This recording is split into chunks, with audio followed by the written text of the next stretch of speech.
Well, good evening. Good evening. And it gives me great pleasure to welcome all of you to the town of Ayer. My name is Robert Pomprian. I'm the Ayer Town Manager, and it gives us great pleasure to host this evening's Neshoba Valley Regional Transportation Forum here in historic Ayer in our great hall in the historic town hall. So welcome. Just before we get started, when Senator Eldridge was looking for a place to host the Transportation Forum, we couldn't think of a better place than the town of Ayer, being centrally located here in north central Massachusetts. Our heritage built upon the rail, which is still active thanks to the support of the state legislative delegation with our new parking facility and Depot Square improvements, and the ongoing commitment of the town to transportation and regional transportation. So I think it's very fitting that we're here in Ayer tonight. I'm going to introduce our four members of the state legislative delegation that are here this evening and read a brief bio on each, and then I'm going to turn it over to Senator Eldridge, who will facilitate the rest of the forum. So we are joined this evening with a true friend to the town of Ayer in the Neshoba Valley. State Senator Jamie Eldridge serves as the state senator for the Middlesex and Worcester District, including the towns of Acton, Ayer, Boxborough, Harvard, Littleton, and the Devens Enterprise Zone. Senator Eldridge serves as the Senate Chair of the Joint Committee on the Judiciary and the Senate Vice Chair of the Joint Committee on Environment and Natural Resources. He is the Senate Chair of the Clean Energy Legislative Caucus and Senate Co-Chair of the MBTA Caucus. Senator Eldridge has focused his energies on Beacon Hill, on increasing investments on transportation, public education, combating climate change, and protecting the environment. So welcome, Senator Eldridge. We will be joined, hopefully, by Senator John Cronin, who is currently at the state capitol in Boston finishing a hearing and will be en route. He is represented also this evening by Mrs. Susan Templeton, his district director. Senator Cronin serves as the state senator for the Worcester and Middlesex district, including the towns of Groton, Lancaster, Lunenburg, Shirley, Townsend, and Westford.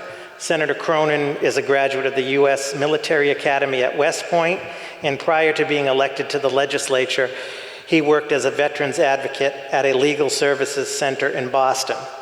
He serves as the Senate Chair of the Joint Committee on Consumer Protection and Professional Licensure, the Senate Vice Chair of Joint Committee on Health Care Financing, and is a member of the Senate Committee on Ways and Means.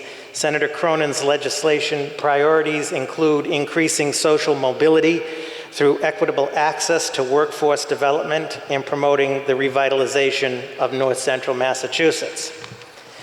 We're also joined this evening by State Representative Margaret Scarsdale. Representative Scarsdale serves as the state representative for the 1st Middlesex District towns of Ashby, Dunstable, Groton, Lunenburg, Pepperell, and Townsend. At the State House, Representative Scarsdale is focused on collaborations that address the state's most pressing needs, such as transportation, preserving our rail trails, and affordable housing. In the district, she is dedicated to building regional partnerships on every front. And last but not least, we are joined by State Representative Dan Cena. Representative Cena serves as the state representative for the 37th Middlesex District towns of Acton, Ayer, Boxborough, Groton, Harvard, and Shirley.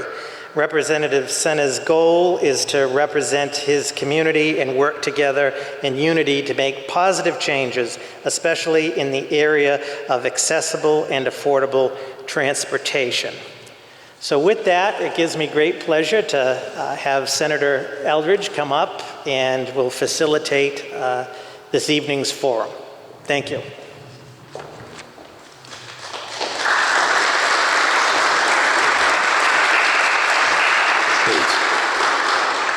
So good evening, everyone. Thank you so much to Robert, as well as Assistant Town Manager Carly Antonellis for all of their work with particularly my staff, Representative Scarsdale's staff, to arrange this Neshoba Valley Regional Transportation Forum. My Chief of Staff, Michael Carr, is in the back, who's also taking, if anyone has questions after the presentations by some of the regional transit and planning managers who are going to present after the legislators speak. And I think I would just say that, you know, I think the Neshoba Valley, while there have been some investments that have happened, whether the double tracking of the Fitchburg commuter rail, Robert had mentioned the parking garage in Ayer, to improving the MART Regional Transit Authority, finally making some progress on the Nash River Rail Trail, which has been a tremendous advocacy by many people here in the room. And now you're seeing bike lanes in a lot of the towns in this area, as well as some road and bridge improvements. We also know and recognize that sort of Neshoba Valley area, sort of north central Mass, in many ways continues to get overlooked. And so we wanted to make sure to have a forum here to get your suggestions, to get your ideas, and your concerns as the legislature, you know, heads into its first year of the session, and getting feedback on what we can do on different bond bills that are going to be coming up, different budgets that are going to be coming up. And as the legislative delegation has been, I think, quite successful at getting, you know, earmarks, advocating for state funding, and really making a difference for this area. But we recognize that more needs to be done. I also just want to note, I want to thank Trevor Dillman and his team with Ayer Cable TV. So this will be recorded on Ayer Cable TV. So Trevor, thanks so much for your help. Appreciate it. And thanks everybody for coming. This is a great turnout. So I'll be back to do other introductions, but for right now, I want to introduce someone that I've already developed a close partnership with, someone who has a real understanding already of municipal issues, been a leader on climate issues, and focus on economic development for her district, just west of here, Representative Margaret Scarsdale. Margaret?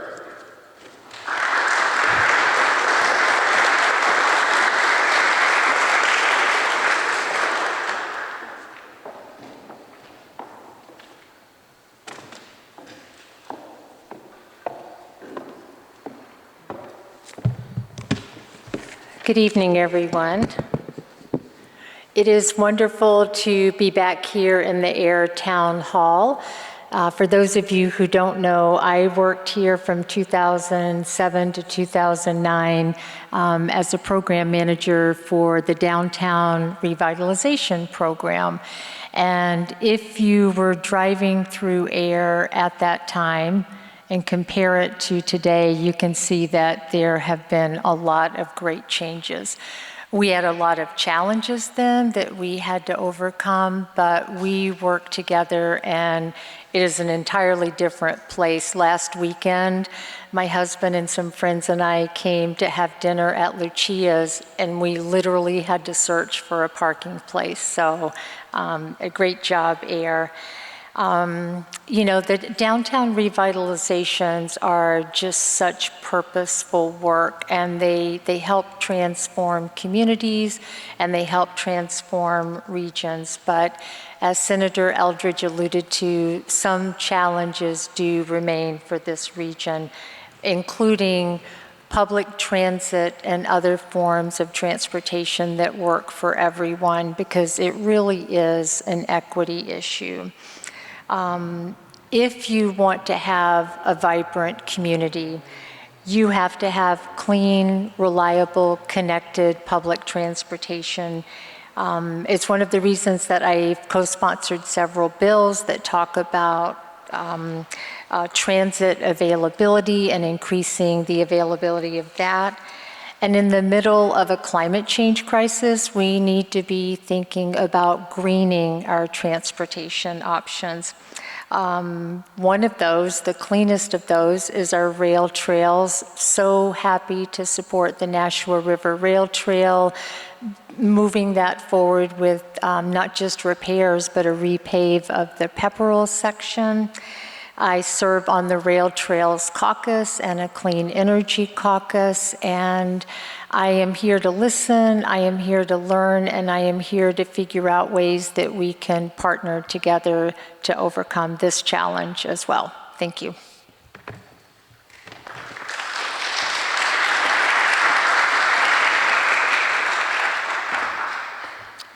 Thank you so much, Margaret.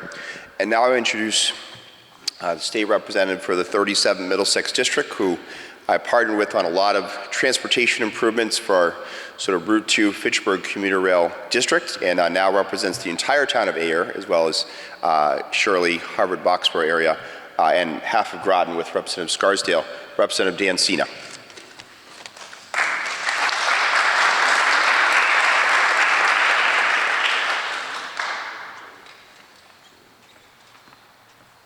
Good evening, everyone. I would say what a great turnout. I know Senator Eldridge and Rep. Scarsdale are hosting tonight's event, and I'm so glad that it's here in Ayer. I will say that when I worked as district director for Senator Eldridge, and I know the senator's passion for public transportation, and he worked to improve the South Acton train station, and I know that was something that took many years to get it done. And now, every time I saw him coming to Ayer and touring, even before the construction began, what Ayer needs and what are some of the improvements that we could use some funds for. And I've seen that work throughout for the past 10 years. Certainly I've witnessed the senator, and certainly I thank him because I learn a lot of the needs from my time that I was working for him. And now as a state representative, certainly be able to file legislation and support state initiatives that benefits the whole state.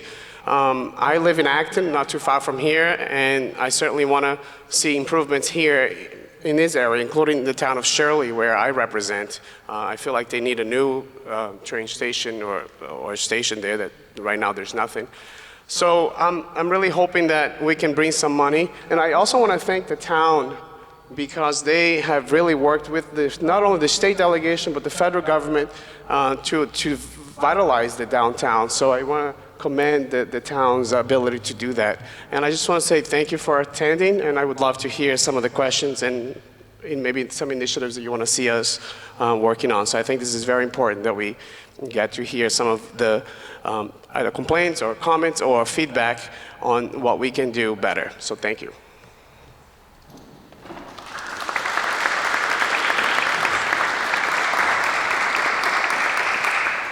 So thank you so much, Representative. So I think the legislators were going to go up front so we can actually see the presentation. So I'm just going to recognize the three transportation experts to speak, and they can just come up one by one or whatever's easiest. But if you could just raise your hand first is Bruno Fisher, Administrator and CEO of Montechusett Regional Transit Authority. Thank you, Bruno, for being here. Paul Christner, Transportation Planning Program Manager for North Middlesex Council of Governments. Thank you so much. And Glenn Eden, Executive Director of the Montechusett Regional Planning Commission. Thank you, Glenn, for being here. So I think first presentation will be Bruno. And again, if you have questions, which you'll be able to come to the mic after, but you can certainly write out a question, which is the slip on the table as you came in. Thank you. All right, on the right side, got it. Good evening, everyone. Bruno Fisher from the Montechusett Regional Transit Authority. I'm the administrator. I've been there for 32 years, and the last couple of years as the administrator. So hopefully that advanced.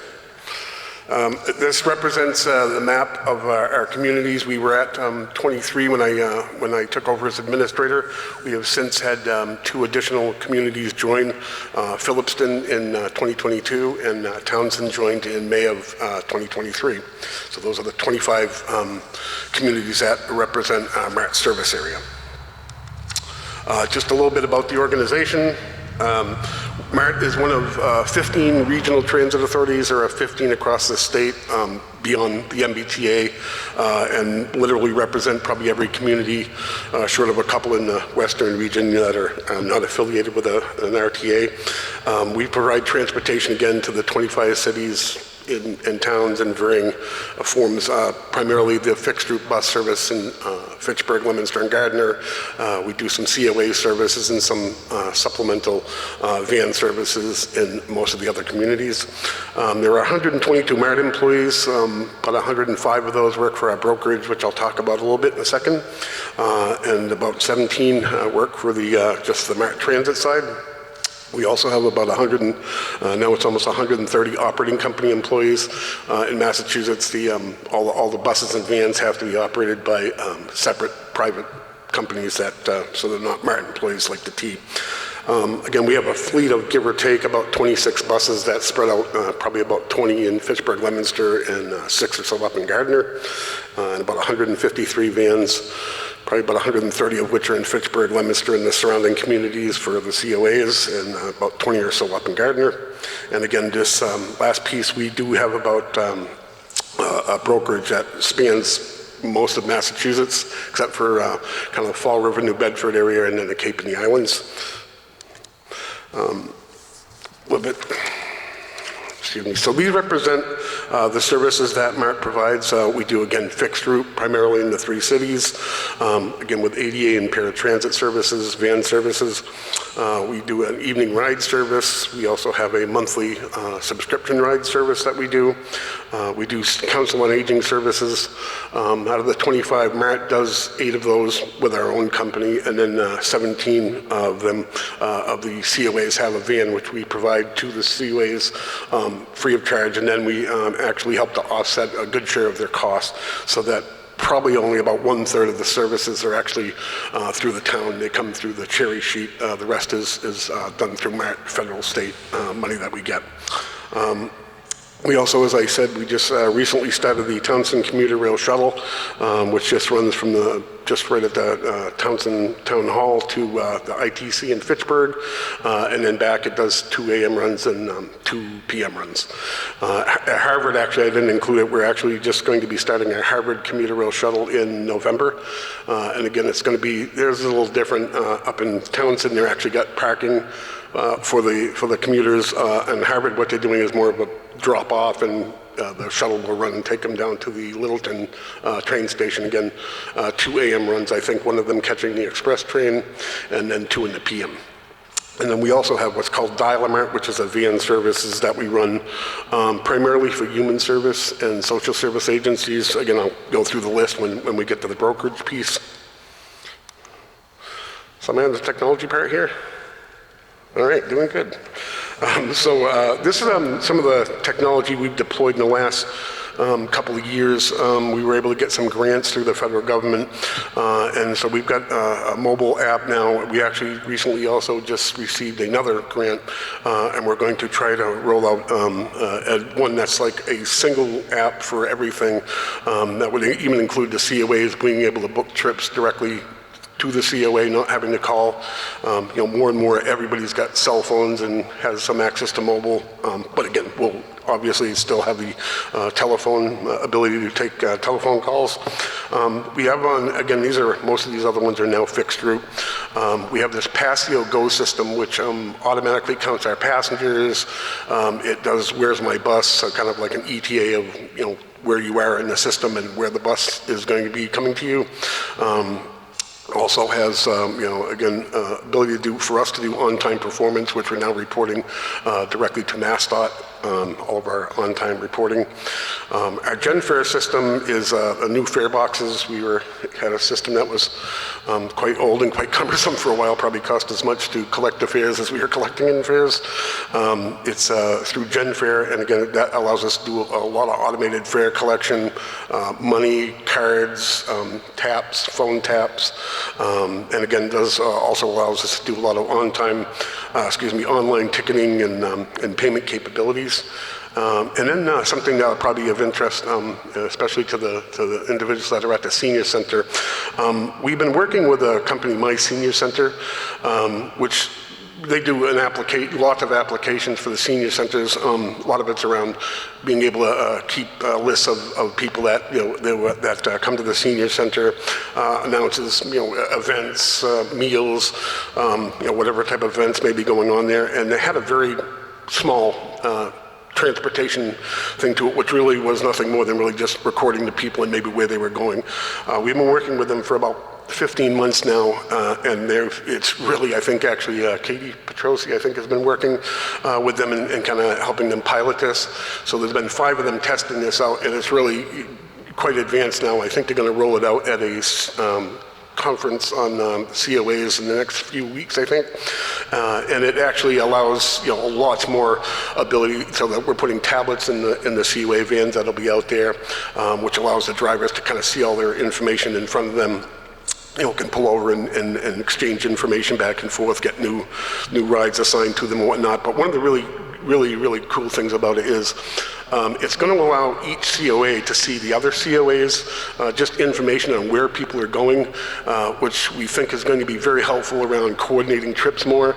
Currently, you might have several COAs that might be making a trip to Leominster or to Boston or Worcester to medical appointments, and maybe another COA right next door going the same place, thereby 2 vans, probably taking 1 or 2 people.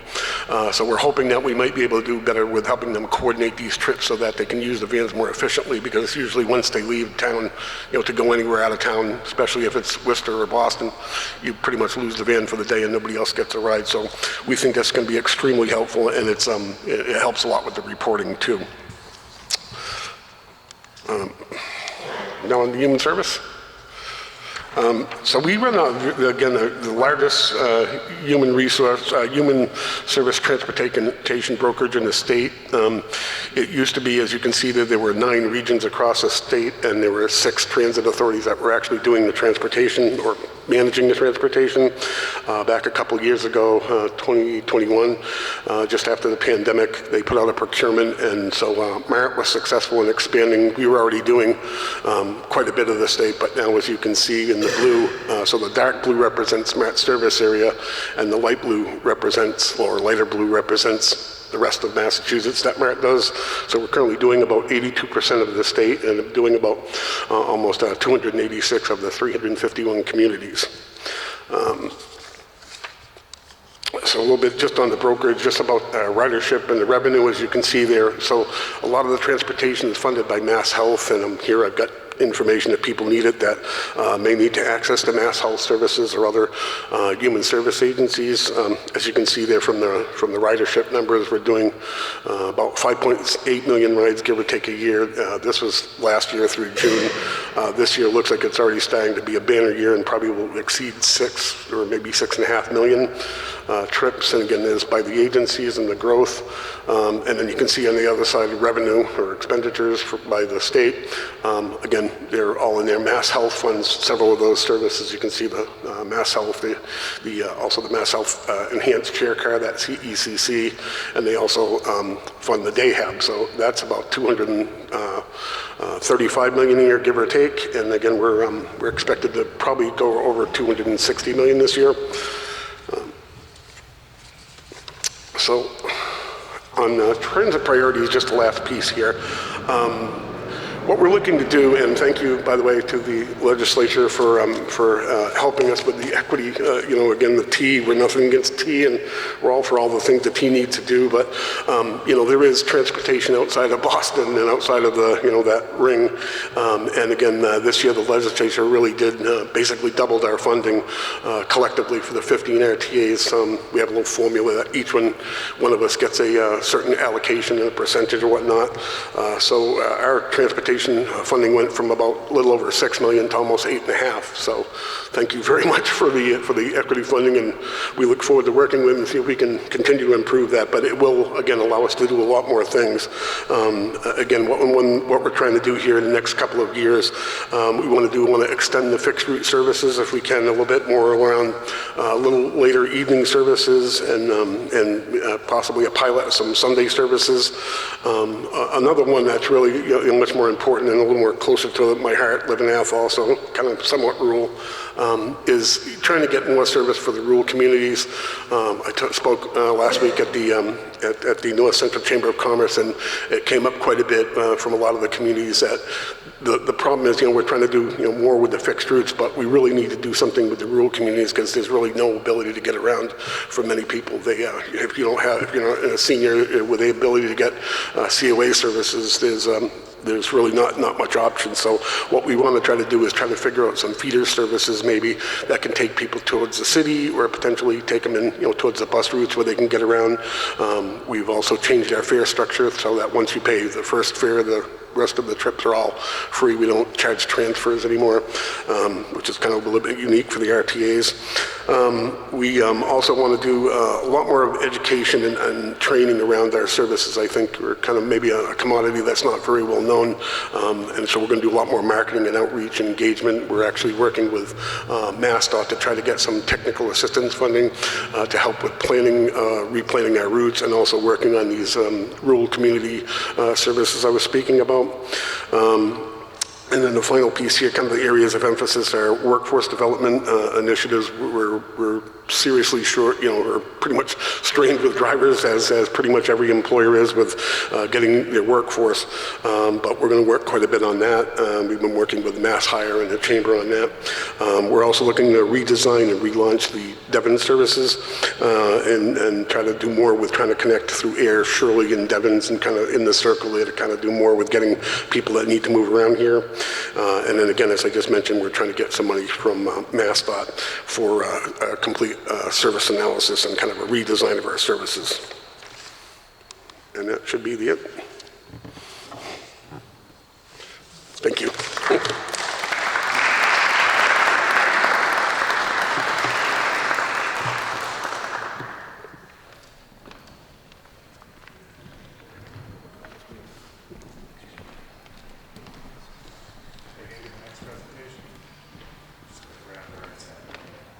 The right button? The arrow?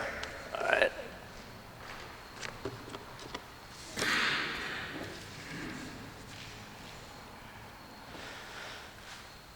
Good evening, everyone. My name is Paul Christner. I'm the Transportation Planning Program Manager at the Northern Middlesex Council of Governments, or NIMCOG. And first, I want to thank the Town of Air and Senator Eldridge and Representative Scarsdale for inviting me to come speak tonight and for organizing this event. I'm very happy to be here.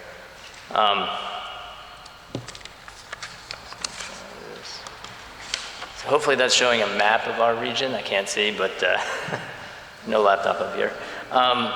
So we represent we have 9 members on our council, 9 municipalities in the greater Lowell region. So to our west, we have Pepperell and Dunstable and some of those municipalities that are part of this region. I think Pepperell and Dunstable are in Representative Scarsdale's district, if I'm not mistaken. But we coordinate with our neighboring districts and transportation.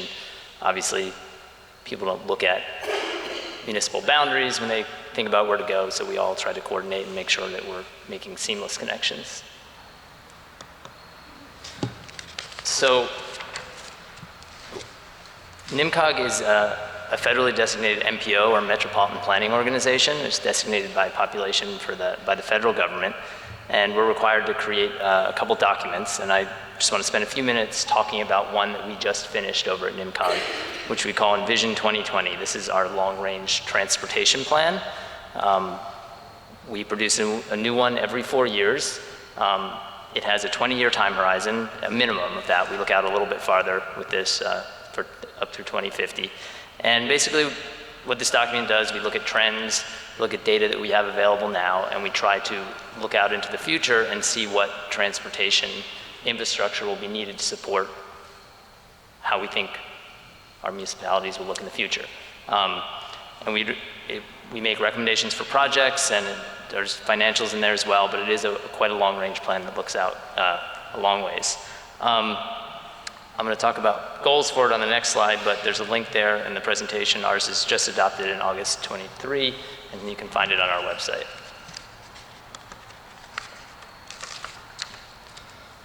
So these 6 goals are what guided our Envision 2050 plan.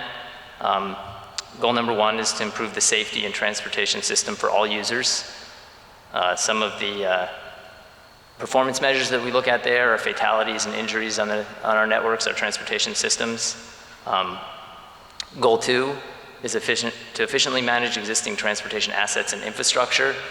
So we look at pavement conditions, conditions of other assets like bridges. Goal 3 is to improve travel time and reliability for people and goods. Here we're looking at peak hour delays, single occupant vehicle trips, things like that for performance measures. Goal 4 is to ensure that the transportation network supports economic development and accommodates future economic growth. Here we're looking at transit services, connections to things like jobs in the region. Goal 5 is to minimize and mitigate impacts of the transportation system on the environment, including air quality, water quality, wildlife, and climate change. And Goal 6, provide fair and equitable transportation access and service quality for all communities. So here we're looking at the types of services that are provided to protected classes. So the next slide, I'm going to talk about one of our documents. Hopefully this says that our Vision Zero document under goal number 1. So we have just embarked on a Greater Lowell Vision Zero plan. And for those of you who aren't familiar, the goal of Vision Zero is to reduce fatalities and serious injuries on our transportation system, specifically our roadways, to zero. There's a federal grant program out right now called Safe Streets and Roads for All, or SS4A, as you see on the slide. And there is money available. We got a grant in collaboration with the Merrimack Valley Planning Commission to create a safety action plan. We're working on that right now, and creating the safety action plan is the prerequisite for applying for implementation grants to actually, got train noise. It's perfect timing for a transportation forum. So the action plan is a prerequisite for applying for implementation grants under the SS4A. So we're looking to get started this month with a consultant and have that plan, the action plan, finished by next summer, so that our municipalities will be positioned to start applying for those implementation grants. So, and additionally, you see some of the approaches on Vision Zero on this slide. Traffic deaths being preventable, kind of creating a transportation system that acknowledges that humans make errors, and really trying to make sure that those errors don't result in death and serious injury. So, that concludes my presentation on transportation tonight. For NIMCOG, I would say that we also do a variety of housing and economic development and other types of planning as an organization, so happy to take questions at the appropriate time. I will also say that I am 2 weeks into my position here at NIMCOG, so I may not know the answers, but I'm happy to take any questions and get back to anyone if I don't know them tonight. Thank you very much.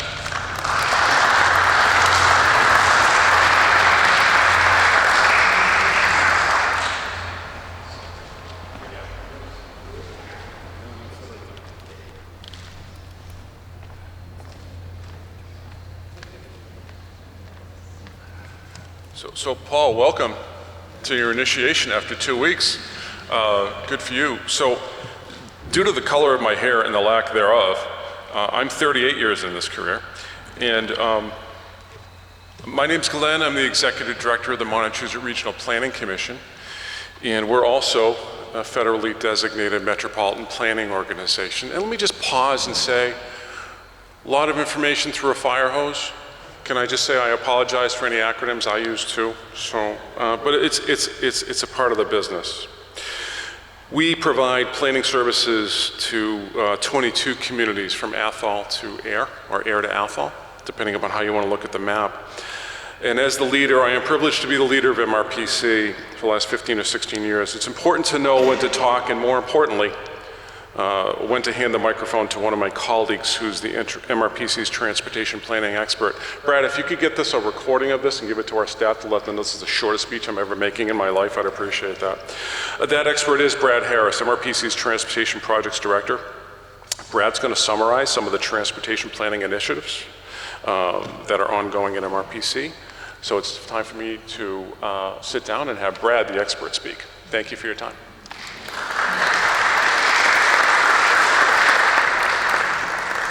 Thank you, Glenn, and thank you for inviting us to be here tonight. I don't have a PowerPoint presentation, but I did prepare a handout that hopefully you can all pick up a copy on your way out. And as mentioned earlier from the Northern Middlesex Council of Governments, we do the same type of planning activities and work that's required by the federal government for transportation planning issues throughout our region. And this handout sort of highlights a few of those issues. And as Paul mentioned before, that the regional planning transportation plan, we recently finished ours and got ours up and running, and it is also on our website. And it's called Journey to 2050, and it does lay out our existing transportation system and some of the needs and requirements and the goals that we've heard in our public input process from our member communities. And so the QR code on this will take you right to the plan, and you can see the individual chapters as well as some of our recommendations and the regional goals that we've established. The second item on this handout is based upon our Montechusett Joint Transportation Committee. Now, this is our citizen advisory group. It's a sub-advisory committee of the Planning Commission. It deals strictly with transportation issues, transportation and transit. And its members are made up of the member communities. All 22 communities are allowed to appoint up to 2 people. And basically we discuss and run transportation issues and transportation projects and programs to the committee and get their feedback and things, and we provide as much information as we can on some of the new federal funding programs that are coming out and the state programs also. And I would encourage anyone who's interested in transportation and trying to get things done, projects moved forward and so forth, to check out the MJTC. We have meetings on the second Wednesday of every month. They're at 2:30 p.m. If you go to our website, mrpc.org, there's a calendar with information how to register and also when the meetings are actually being held. And it's a good way, and currently we're doing it all by Zoom, online meetings, and it's a good way to hear what's going on and get some ideas of what other communities are doing and what your community might also like to do and focus on. Some of the current studies that we're also working on that have been highlighted on this, we are initiating a freight study that's covering Ayer, Lancaster, Lunenburg, and Shirley. We were approached by the communities about issues related to freight in their town centers and where they, basically problems where they shouldn't be. There's a lot of development being planned in those communities that will impact movement of freight.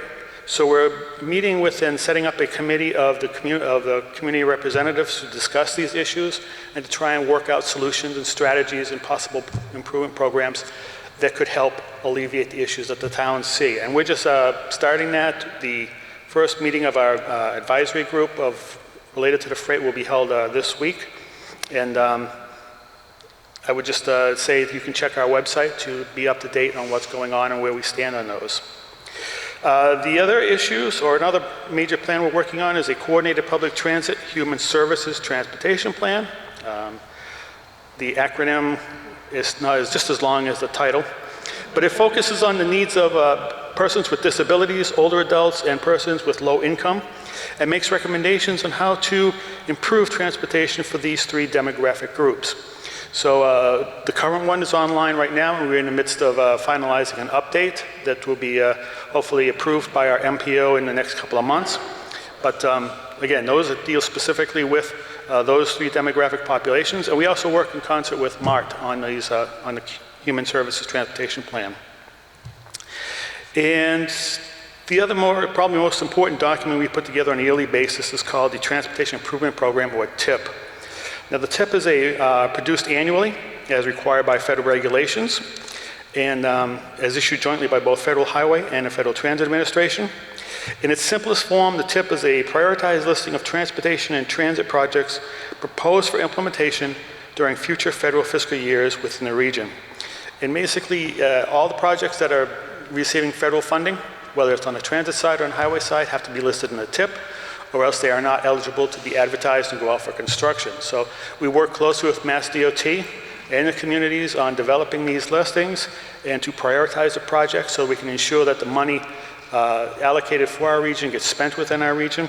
And this is, as I mentioned, done annually. We'll begin this process again in January, and we'll be running all our information through the Joint Transportation Committee so we can get their feedback. One other item that's on the handout is a QR code to the MassDOT project information website. And if you're interested in what's going on in your community, if you go to this website, you can look up the community and see what all the transportation projects that are currently listed for your community, such as bridge projects, infrastructure improvement projects, rehabilitation projects for roadways, and so forth. It's a good way to see what's being planned in your community, and you can also look at past projects that have been already implemented. And those are the types of projects that we're involved with as part of the TIP process. Just a couple other things I'd like to talk about. As Northern Middlesex mentioned, we also received a grant for a Safe Streets for All action plan. We are in the process of advertising for a consultant. We hope to have them selected and on board beginning in November. We've put together a 24-month program for our plan because it involves all 22 communities in our region. And we've also partnered with MART to cover 6 additional communities that are not part of our region, but are part of MART's region, so we can address transit safety issues with them. And also, there's 2 other things that probably will be of importance to you. Right now, Mass DOT is putting together and they're working on a Northern Tier passenger rail study, and that involves looking at the feasibility of extending the commuter rail line from Fitchburg into Gardner and further on into Greenfield, through Athol and on to Greenfield. They have hired an outside consultant to do that.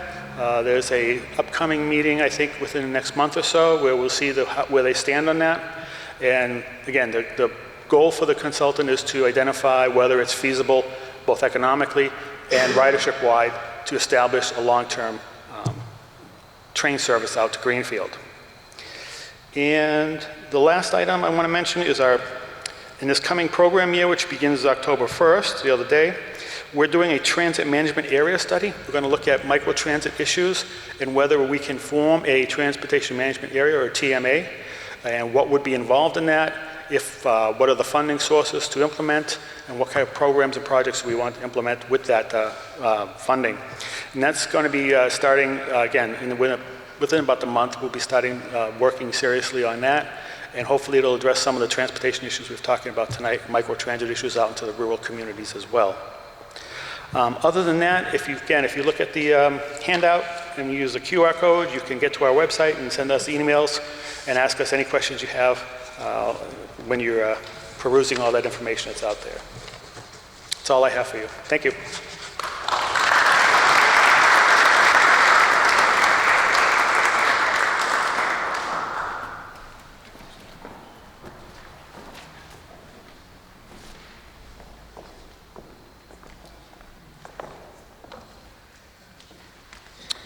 Okay, so thank you so much to Brad, Glenn, Paul, and Bruno. And if each of you want to come up to join the table, that'd be great.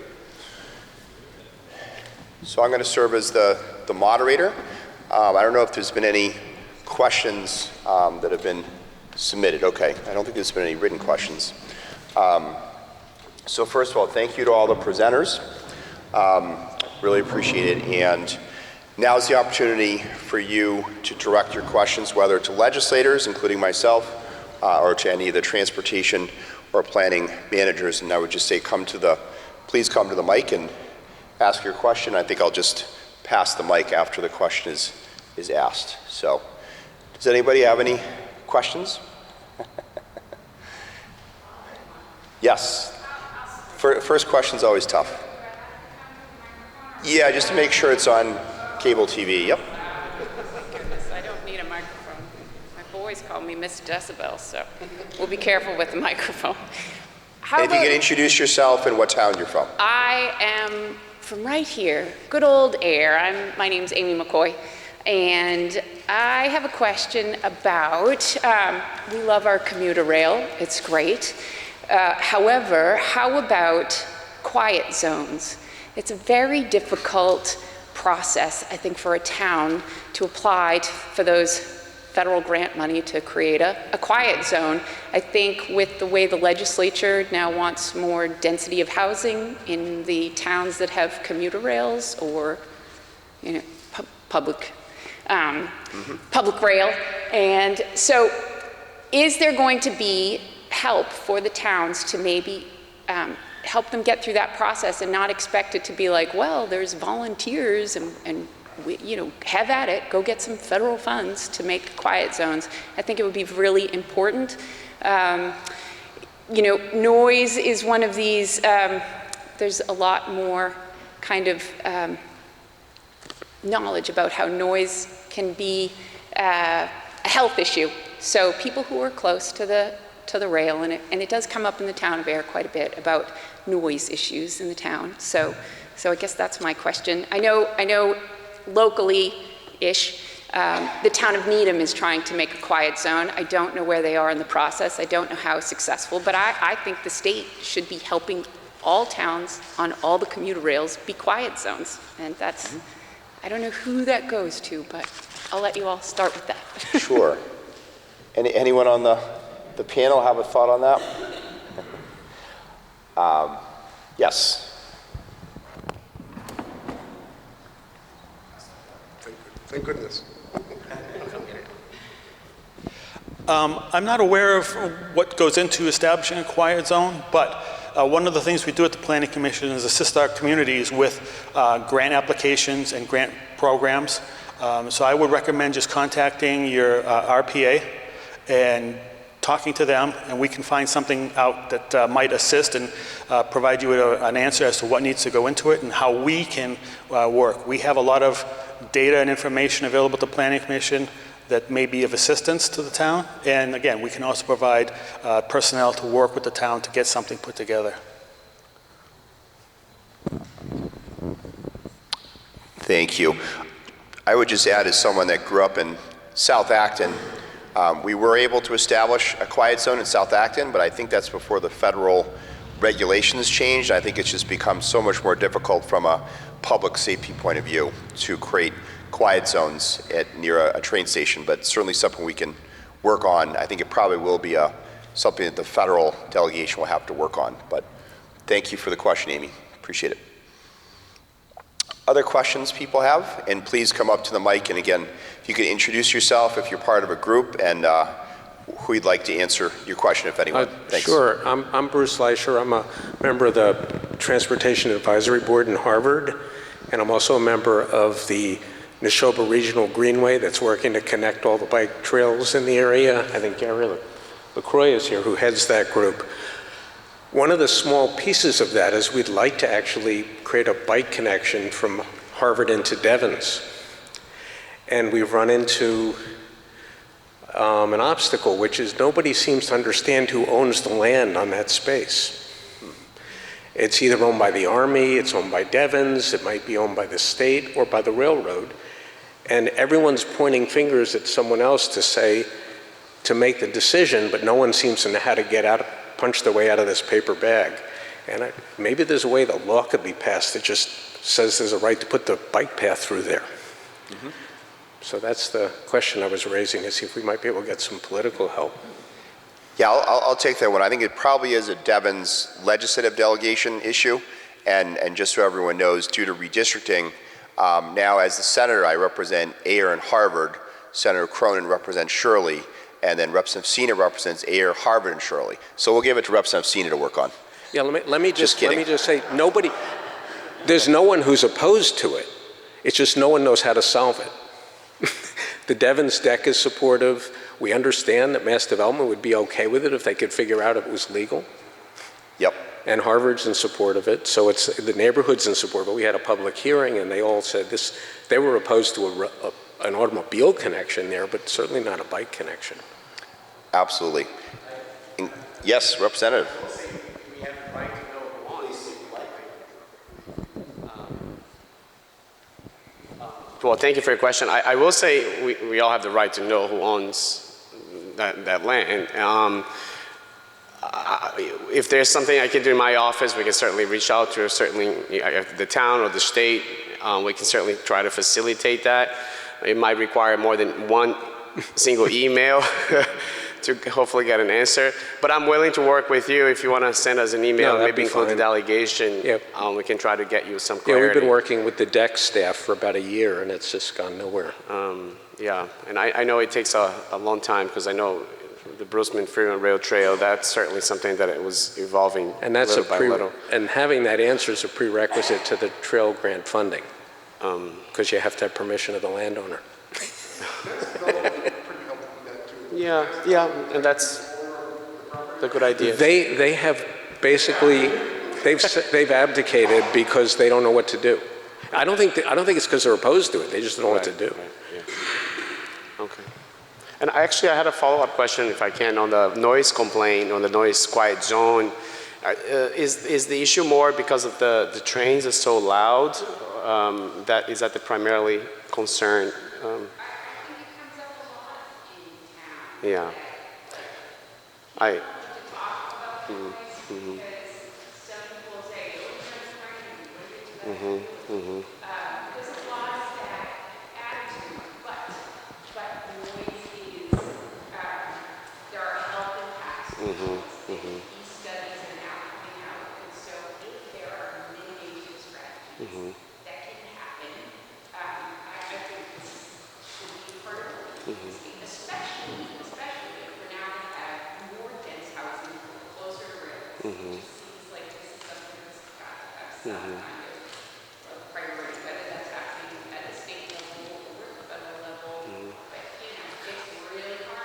Yeah, I will add that I know that sometimes making sure there's appropriate fencing so no one can cross or jump, and that would perhaps minimize the need to use the horn from those trains. But it's certainly something I appreciate you actually bringing up this point, because that's sometimes not an issue that we're thinking about when we talk about public transportation and improving transit. But I appreciate your question.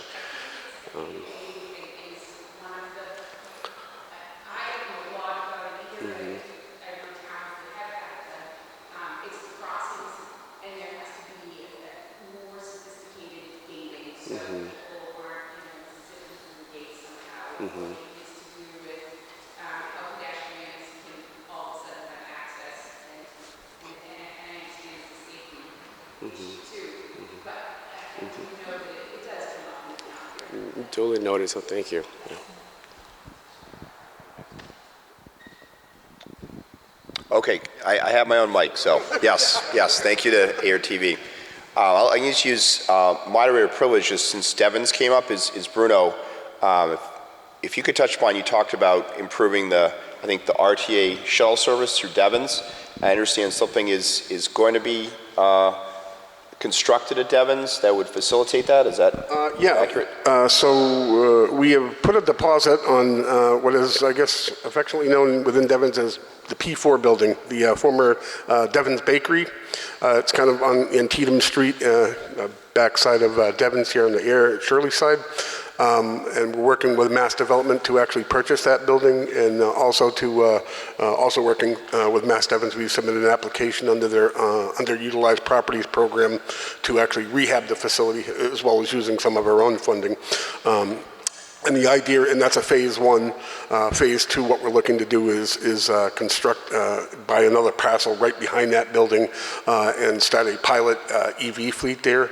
But at least initially, purchasing the building and having they're going to give us easements for the parking of our own vehicles will allow us to operate out of Devens. Currently, everything we run east of Fitchburg is all operated out of Fitchburg.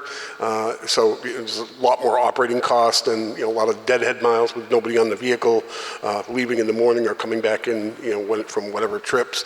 And again, it's quite a bit we're doing out this way, including programs at Devens.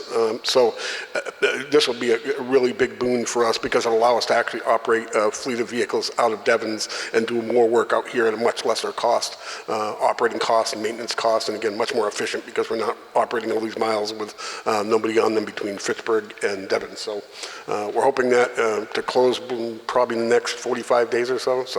And then the rehab of the facility would probably take about 6 to 9 months. Great, thank you so much, Bruno. Appreciate it. Like the applause. Yes, sir, please.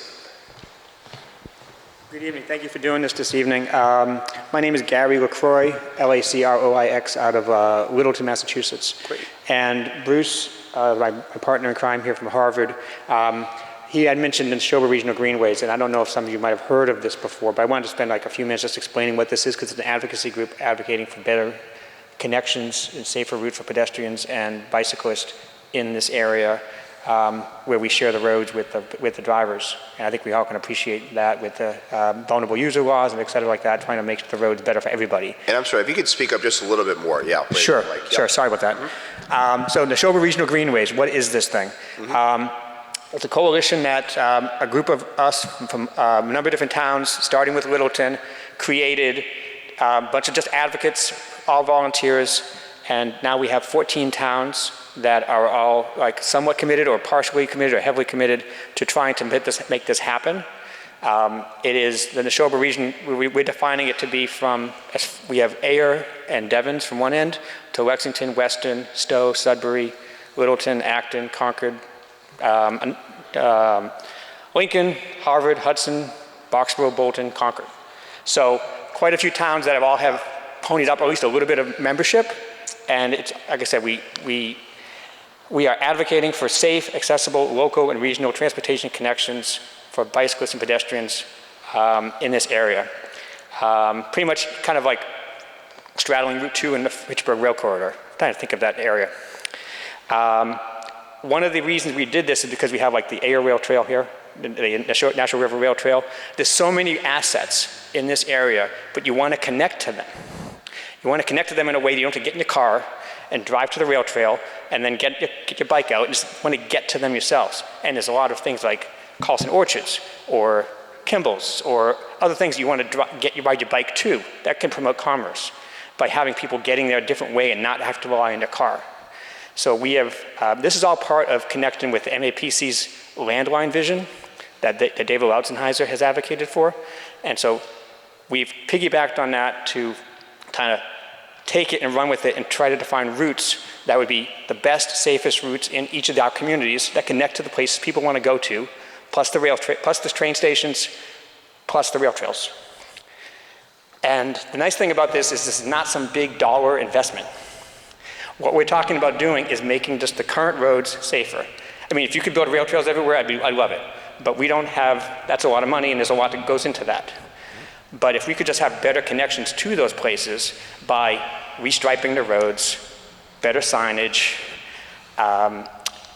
just creating, maybe widening a little shoulders here or there, or making a bike lane where you can make one, we could make it better for people who want to get and use their bikes and and walk or whatever, but don't feel comfortable doing it. We're doing a master plan right now in Littleton for bike and pedestrian, and I think 80% of the people said they would ride their bikes more often or walk more often if they felt it was safer. So what I'm proselytizing right now is just basically letting you know what we're doing. And we have benefited from MRPC. Last year we got a grant for technical assistance grants to help put together some literature, some fact sheets, so that when we go to our state rep, we go to our local select board members, et cetera, we're all talking off the same piece of paper. We have a nice professional images of information of what we're trying to say. So we appreciate MRPC helping us out last year with that.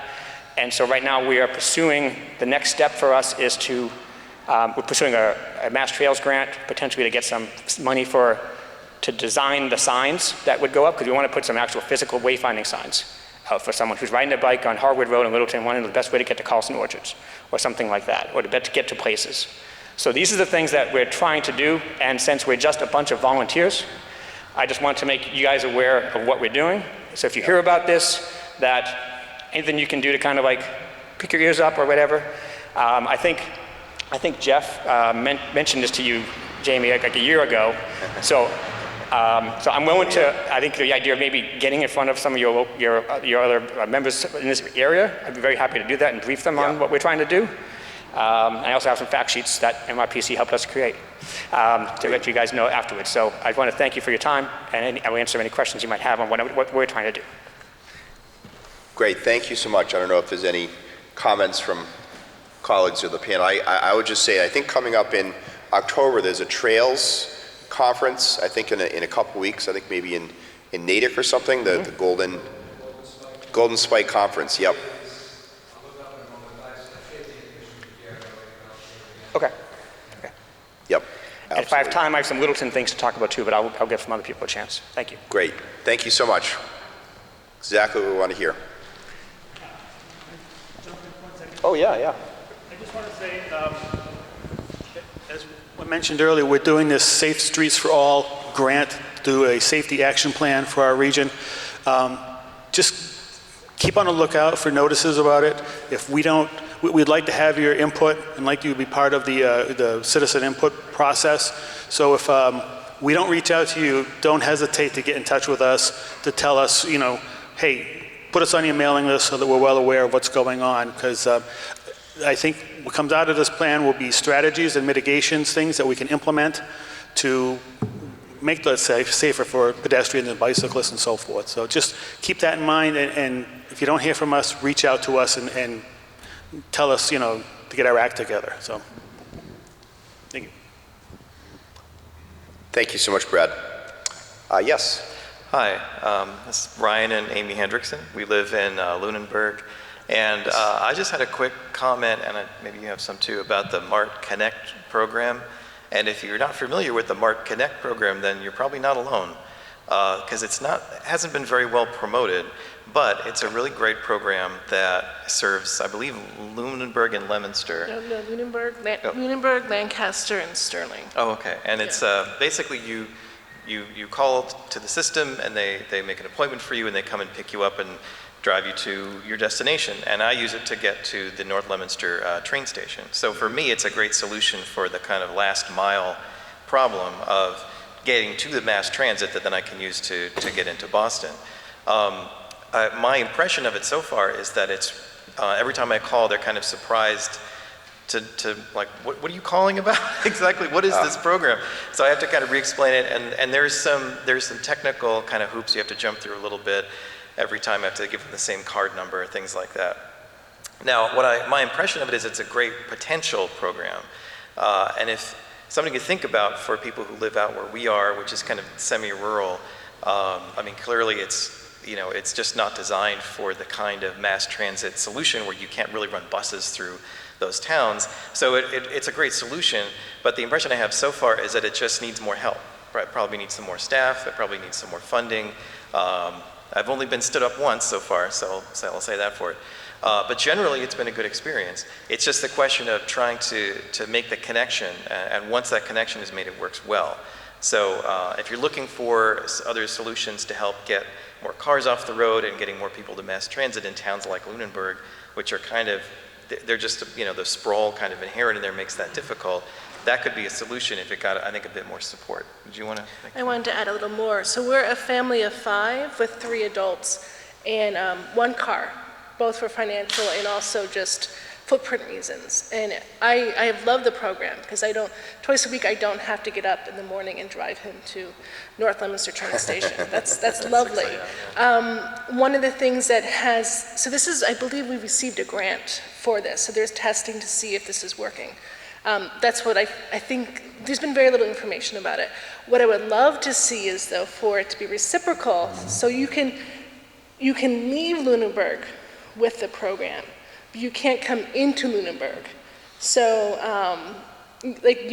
so it would be wonderful to have it so we can take the train, get off the train in Ayer, Shirley, or North Leominster and come back to Lunenburg.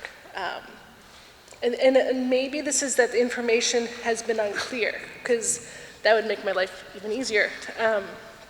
But it's a wonderful program, and I think it's still in testing, and I would hate to see it be lost for the type of people we are, where we can't afford a lift 3 or 4 times a week. So it's really lovely. So let me say I'm sorry for whatever problems you've been experiencing, and I will absolutely, already wrote it down, and I will take care of that. We've got a lot of brochures, whatnot, and maybe that's part of the misunderstanding is that, so that can go to or from, so that you can go out of the community up to 20 miles or from a community 20 miles away into Lunenburg. So I believe that's in the brochure, but clearly the brochure is not making it to everybody it needs to, or maybe it's unclear. I'll look at that as well. But so we will definitely look at that. And a little bit of the workforce in the office, we've had 3 people out with COVID. So we got people from the brokerage operation, which don't normally do the transit, but it's not an excuse. We'll do a much better job of making sure everybody understands what the program is, so that when you call, you don't get what are you asking for? So, and definitely I will make sure the brochures are clear and maybe better distributed. Okay, that'd be great, because it seems to be really hitting on a specific need. Yeah, there's a big niche that. Yeah, we're doing the same thing as a similar Mark Connects, Littleton, Stowe, Boxborough, and Bolton. And which we got through MAPC, the Planning Commission out of Boston, for over the next 3 years. And just to let you know, what we're going to try to do with this as these, so of course they're all funding that runs out over time, but what we want to do is gather the data from that and then use that data to actually understand the ridership trends and the patterns so that we can potentially fund that ourselves once the funding runs out. Right, lovely. Great, thank you. Thank you very much. Remind me the name of that program, Bruno? It's Mark Connects. It was actually the one for those communities was actually through Mass Development, their taxi delivery, which actually didn't get funded again this year. Sure. Was not another program.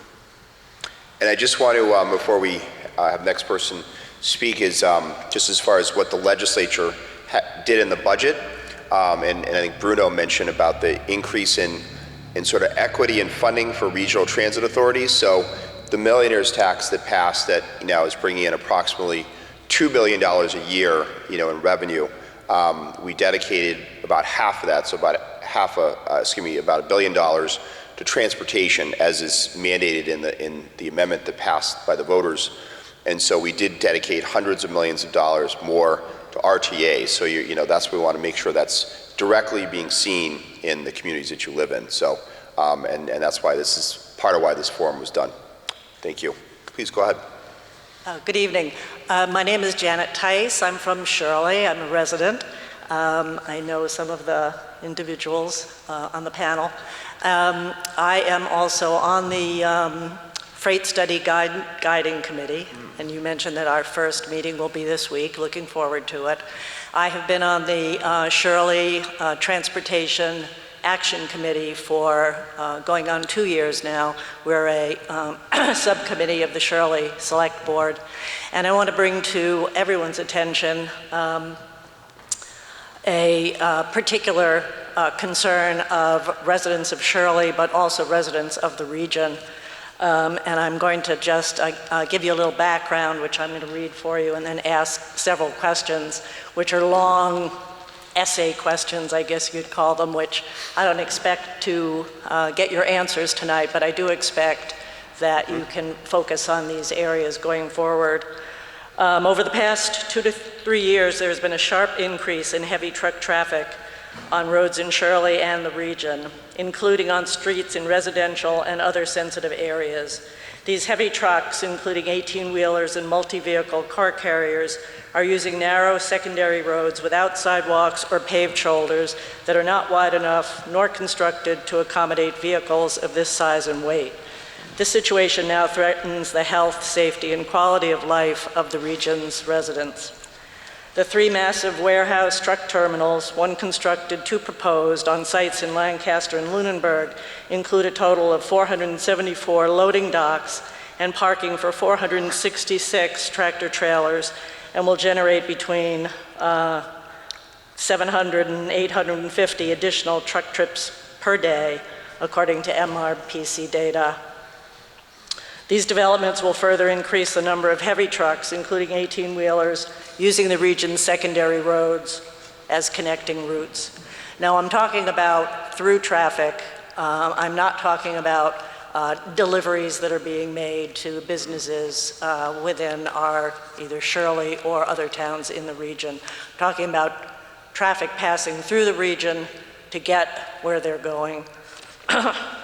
So my questions are, and in light of the situation, are 4. Number 1, and I direct this to our legislatures primarily, what are you doing or planning to do to protect the health, safety, and quality of life of the region's residents by properly routing heavy trucks through the region to avoid residential areas, school zones, and areas frequented by pedestrians? And I guess I should add, and bicyclists. Given the negative impact that massive truck terminal warehouse facilities can have on surrounding towns, state highways, and secondary roads, what is the legislature doing to mitigate these effects and regulate these facilities? 3, what improvements will you propose for Route 2 and other state roads in the region to accommodate the expected 800+ additional trucks per day associated with the new truck terminals and keep these trucks off roads in residential and other sensitive areas? 4, and lastly, the increase in heavy truck traffic in the region negatively impacts the shared streets concept and the Safe Streets for All initiative. And the 4-foot move-over law that was recently passed in the state of Massachusetts. That is an impossibility for 18-wheelers on narrow secondary roads to abide by. These initiatives are designed to protect pedestrians and bicyclists. What do you plan to do at the state level to address the conflict between the increasing 18-wheeler truck traffic and these other safety-focused initiatives? So those are my questions. I know those are big questions. I don't expect answers tonight, but I think everybody in the room would agree that I am not the only person, and Shirley is not the only town affected by this problem. I do not think it's being adequately addressed at either the state level or the local level. Thank you. Great, thanks so much, Janet, and obviously that's something that the legislative delegation can work on. So please be sure to get us those questions or email them to us. Thank you very much.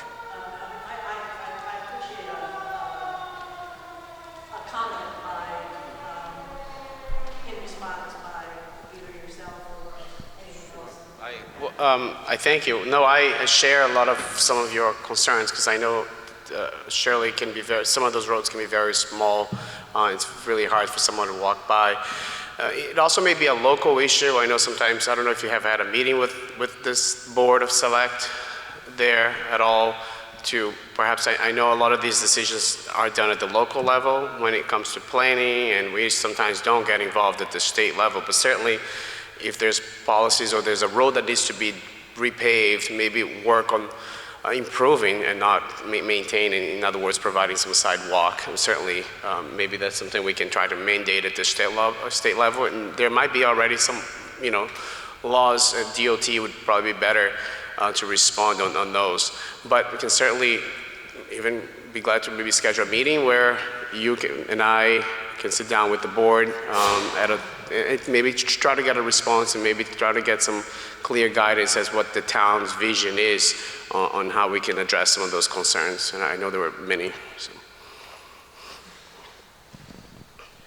I would just want to say briefly, I share those concerns. I live in Pepperell, so right on the border with New Hampshire.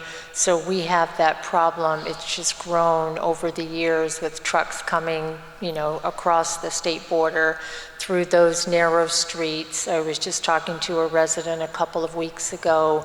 Elm Street is one of the main cut-throughs, and there are no shoulders, there's no sidewalk, and to your point, like a move-over law, you can't possibly do it, plus they're always going over the speed limit.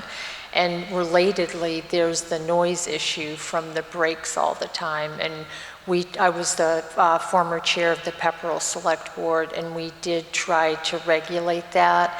We were successful in passing a noise bylaw, but it was limited only to persistent excessive noise, and the jack brakes are just as loud and obnoxious as they are. It's a temporary thing. But as Rep. Sina said, and Senator Eldridge, very happy to work on this because it's only going to continue to get worse. Great. Thanks again, Janet. Yes. Hi, my name is James Mays. I live right here in Air. My question is if there is some sort of plan or exploration or study to connect the Fitchburg commuter rail line to the Lowell or Worcester lines, because as someone who prefers to use public transit, it would take me about 3 hours to get from Worcester to here, from here to Worcester, which I might as well go to Providence at that point. It's the same amount of time. And it's also just especially frustrating because there is freight tracks directly from the Fitchburg commuter rail line that go to Lowell Station and Worcester Union Station. So I was just wondering if there's any sort of demand or plan of action for that. Our planners, is that being discussed at all? I don't think so, right? I am not familiar with that. I mean, I think that the challenge is that, you know, we're trying to upgrade the current commuter rail lines, and I don't know if there needs to be a survey about what the needs would be, because even now, the commuters on the commuter lines are, you know, still below pre-pandemic levels. But something I will check, I know, I think it was Brad who might have mentioned it, is it won't address your specific concern, but there is this northern tier rail corridor study going on that would connect Fitchburg through Gardner along sort of Route 2 out to Northampton. So that is something that is being discussed. And of course, there's the east-west rail, but that wouldn't directly address your concern, but something we can take a look at. Sorry. I just want to mention that I think that's a really good idea and something that we should be looking into, and note that I live along the Haverhill line and come up to Lowell, and they're actually, the MBTA is running a shuttle right now because of track work on the Haverhill line between Reading and Anderson-Woburn, and perhaps there's some data that can be gathered there and to start looking into patterns and what might be useful in the future. I had another question about sort of MART or just some sort of fixed bus service for just outside of Fitchburg and Leominster in more rural areas, even though you can't always get a bus through places like Air Shirley. But specifically, for example, like the Point in Littleton, which is outside of some people's jurisdiction here, it would just be for elderly who need to go grocery shopping there, or immigrants who can't drive or something like that. That takes literally 5 hours to get to using public transportation. And there is a demand for that. There is a demand even amongst people my age to be able to enjoy things in Littleton at the Point. But also, of course, there would be a demand for people elderly or who just can't drive to be able to get to places like Shaw's and Groton, or just to grocery stores and places that we need to go. So this grant I was just referring to, that other MART Connects grant for Littleton, Stowe, Boxborough, and Bolton, we're literally just getting that rolled out or whatever. You know, haven't even started marketing yet, or any of the transportation, anything. So I can certainly get that information. It'll just anything within 20 miles. Again, that's Littleton going out of Littleton, or any of those 4 communities 20 miles, or again the reverse of that. So certainly all of this would be in that, within that zone. So we're going to make sure we blanket this entire area, you know, marketing wise, clearly better than we've been doing in the Lunenburg-Shirley area, and make sure that everyone understands that. So like, as you said, getting to the point or whatever, and that, to your point, what we're hearing, we've met with some of the communities, and the biggest thing we're hearing is a lot of the seniors, like I talked before this, the councils on aging, again, do the best they can. It's not just software, it's just, you know, one van does what it can. And so a lot of them are left with, and they prioritize medical, so people getting people medical appointments or treatments or whatever. So, you know, I'm sure people who are going shopping probably stop calling because they just, you know, never get a ride. So I think that's one area that they made, all the communities have made clear that seniors would probably benefit the most from this, because they usually are kind of locked out of the COAs because they're, again, kind of locked into the medical. So thank you for that input, and I wrote all that down. Thank you so much. Thank you. You bet. Thank you so much. Appreciate you coming here. Good evening. Good evening. My name is Nathan, and I live here in Air. My family moved here from Somerville about 13 years ago because Air has a lot of potential. Air is affordable, it has a defined downtown, and it has a station on the Fitchburg line. My focus tonight, you've talked about some of the local commuting, but my focus is on commuters, high volume commuting, daily transportation, 20 to 100 miles from our homes to competitive jobs, eclectic restaurants, and entertainment venues. A modern regional rail network from Worcester County east to Boston, including the Neshoba Valley, is the commuting infrastructure that would lift the economy of our state while reducing car ownership, pollution, and highway expansion. As you may know, AIR meets the MBTA Communities Act and is already zoned for multifamily homes near our transportation hub. But zoning won't build homes, and zoning won't attract investors. In the past 3 to 4 years, developers have built over 70 homes here in AIR and are currently applying for 30 more. All of these homes are located outside the downtown and near conservation land. There's room for hundreds of housing units downtown, but no housing redevelopment has occurred within the MBTA community's perimeter. In AIR, we have adopted form-based codes and are considering zoning changes to encourage both big A and small a affordable housing. But infill development, condos and multifamilies in our downtown will require households who want one car or less. Investors and developers will not build condos and multis unless there are buyers. Walkable downtown storefronts and restaurants will not come unless there are shoppers. Bus routes are not sufficiently durable to be the basis for long-term home building. But trains, like highways, are fixed infrastructure. Trains are the precursor to bus routes, housing, storefronts, and restaurants in constrained towns like AIR. I expect that this same need for fewer cars and more people is repeated in Fitchburg, Leominster, and Acton, Concord. The regional rail white papers published by Transit Matters are the best analysis that I've seen. They set a vision for modernizing Eastern Massachusetts public commuter transit. In fact, Transit Matters just released a report titled Modernizing the Fitchburg Line. So I appreciate the interest you have in transportation, but I do see two issues. As we've learned tonight, and I've been studying, there's an acronym soup of organizations. You represent a few of them. There are RTAs and RPAs and MPOs. It's mind-boggling. But I appreciate the clarity you're bringing tonight. But there are councils and working groups, presentations and forums that go on. But today there are two E's with wide support: the environment and the economy.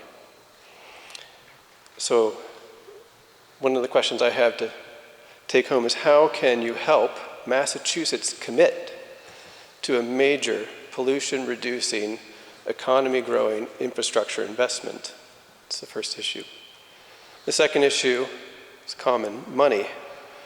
Regional rail electrification, high platforms, electric multi-unit train sets, stations with coffee, bagel, and flower shops will cost $2 billion or more dollars. As New England highways sit bottlenecked at rush hours, there's an existing, underutilized right-of-way rail network. Consider the state's return on investment if many MBTA communities grew by 20%. Could regional rail modernization anchor downtown redevelopment and, for example, grow AIR from 8,400 to 10,000 residents? I don't know, but I appreciate your interest and your time. Great, thank you so much. Really very thoughtful statement and questions. I'll just take a quick stab, is that I do think that in terms of the environment being an important issue, is really need to emphasize the need to invest obviously in public transportation, especially commuter rail, is getting cars off of Route 2, off other highways in this region. So the Fitchburg commuter rail made some significant advancements over the past 10 years with the double tracking and improving a lot of the train stations. But clearly we need to go to that next phase.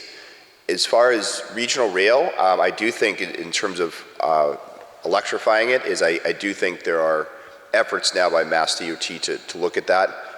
There's no doubt, even with that $2 billion I talked about from the millionaire's tax, with half of it dedicated to transportation, that's still not going to meet the need to get us there. So I think the legislature and the governor need to have those difficult discussions because I absolutely agree with you that we need to upgrade our regional rail. So thank you very much. Yes, go on in. Hi, I'm Dennis Curran. I live in Air.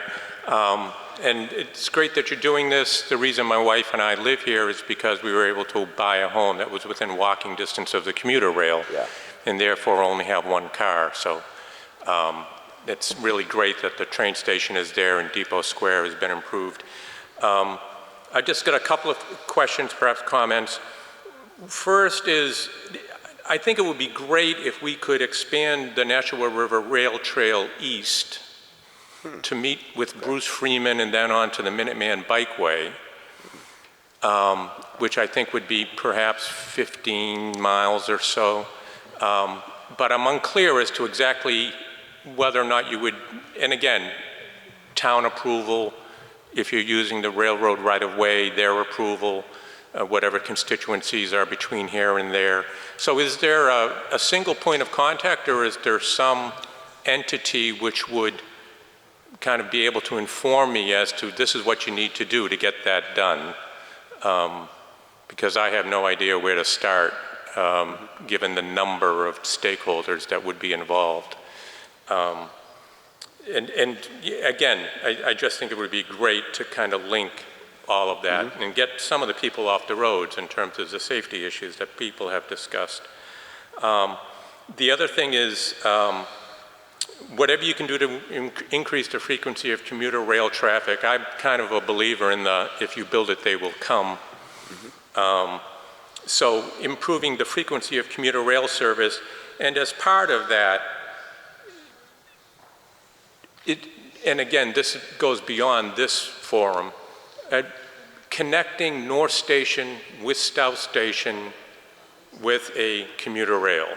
Yes. That is, the fact that in Boston, you get on in Portland, go to North Station, get off the train, get on the subway, go to South Station, get back on the train in order to go to New York or Washington, D.C. or whatever.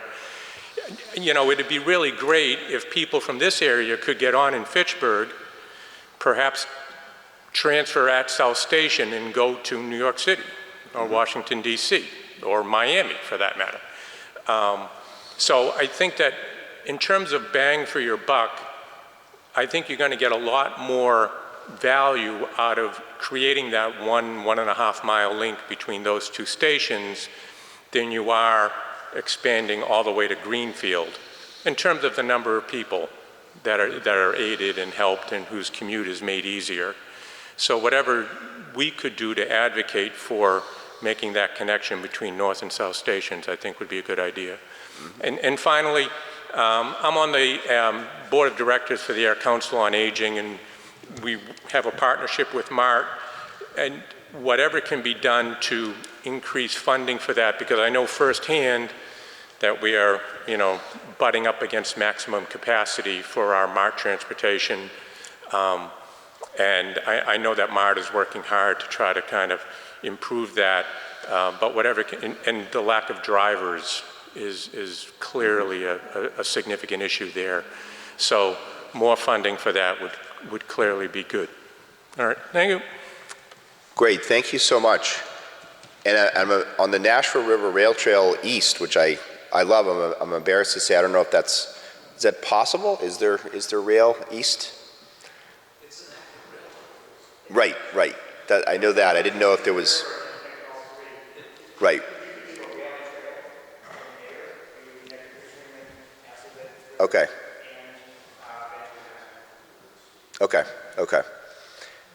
Good. Thank you for that. And then to the gentleman, I've been proud to be the lead for, now I think 10 years on the North-South Rail Link. Obviously, be a major project, but not only would it improve and reduce traffic in downtown Boston, but people could then take, the Amtrak or any commuter rail, from basically, Canada, from Montreal down to Virginia, DC. So something I'm very passionate about. So thanks for mentioning it. Hello again. Hello, sorry, I thought of another question. No, it's good. Again, is there any plan to make Air Station, Shirley Station accessible? Because there is not just like people who are disabled who can't use that station, but a lot of families who have young children or have to have a stroller or something like that, they don't take the commuter rail or they don't come to our stations because of that. So. I was waiting for that question. I'll just say for the Air legislative delegation, Rep. Seenan and myself, we have been having those conversations with the town of Ayer and MART because just so people have a sense is that, now 10 years ago when the double tracking of the Fitchburg commuter rail happened is that, at the end of the day, there was a certain amount of federal money, a certain amount of state money to double track the Fitchburg commuter rail to make the Littleton and South Acton stations ADA accessible with, new platforms, but there wasn't the funding for Ayer and Shirley. Some of the stations west were made accessible. So that is something that we're looking to see if there are a lot of residents from Ayer and Shirley that are active on that. Bruno, I don't know if you want to talk about the process? So this is an MBTA thing, and with their many trials and tribulations over the past couple of years, certainly wouldn't presume to speak for them, but I do think it takes, just like what we did with the improvements along the rail line. My predecessor Mohammed Khan did a lot with Congressman Oliver when he was still in office.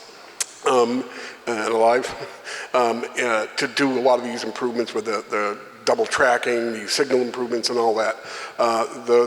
When it comes to the stations, I mean themselves, Ayer and Shirley, neither is handicap accessible, and then Fitchburg and Leominster both have mini high platforms. They're much smaller than the regular platforms.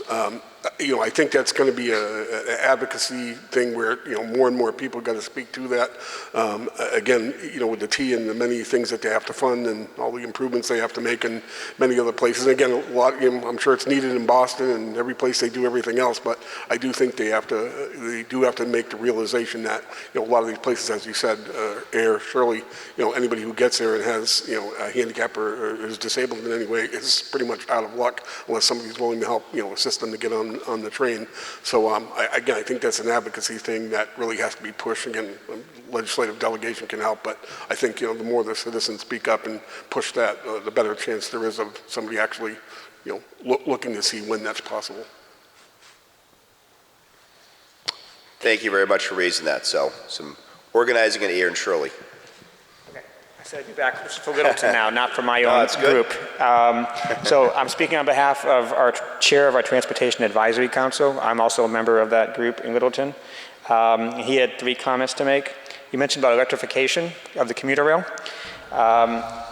The gentleman I'm representing here is a constant rider of the commuter rail, and reliability, frequency, maintenance are big issues, and he wanted to advocate that real electrification, not partial electrification, is a key, and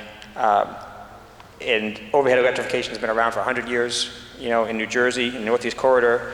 It's the international standard. It really is what we should be doing. So I don't know if if we're trying to do something partial, we're trying to do something piecemeal, but I want to make that case of really trying to invest in the electrification of that line. Second, we don't think about the subways so much a lot of times in these areas, but the subways matter because if you're taking the green line, you're coming into Porter Square, and a lot of people take the red line to then get to Kendall Square and Harvard Square, et cetera. So it's all a network, it's all important. And so improving the MBTA subway lines directly affects everyone's commute overall, because not everyone gets off at North Station. So making the point about that. And then, I don't know about other towns, but the state highways, we have 2 state highways in Littleton, 119 and 110. And when we're trying to do work, we're kind of limited because, well, it's good and bad. They pay for it, so they do the work on it, but coordinating that work with the state Mass DOTs adds a level of bureaucracy and adds a level of steps to things. So anything we can do to improve, make that more seamless and make them more partners, to build them into their plans and stuff like that. We want to make some bicycle pedestrian accessibility changes on some of those roads, and we don't even know where to start in terms of trying to how do we do that, because our DPW is like, well, that's MassDOT, so we don't want to mess with it. So I'll take any feedback you guys might have. And I have to leave soon, so I'm going to drop this off. Any comments from the panelists?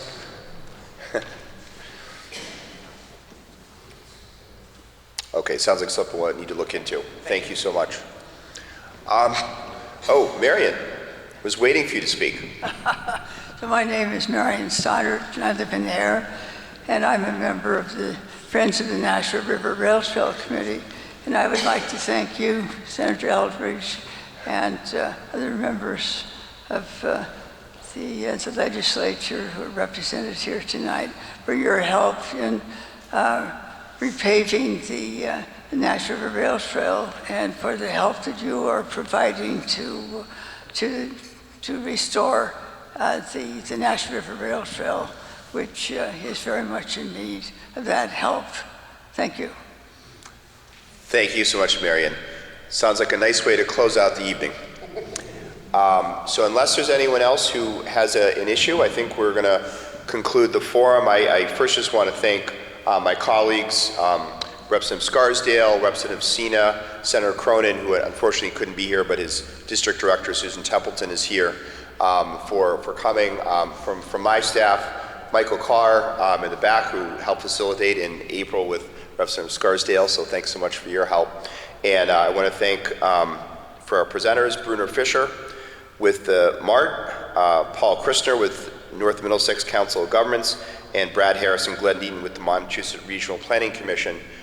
All wonderful ideas people brought to us. We know that we need to get some answers to you, so feel free to fill out something as you go out. Make sure you sign in or email our offices. And I am very encouraged of this sort of region being a very strong legislative delegation to advocate to make sure that transportation investments, whether commuter rail, RTA, bike lanes, roads and bridges, rail trails, are properly advocated for. So thanks so much for coming, and a special thank you to AIR, including AIR Town Manager Robert Pontbriand, Assistant Town Manager Carly Antonellis, Economic Development Alan Winoyan, who I didn't see till just now. So Alan, good to see you as always.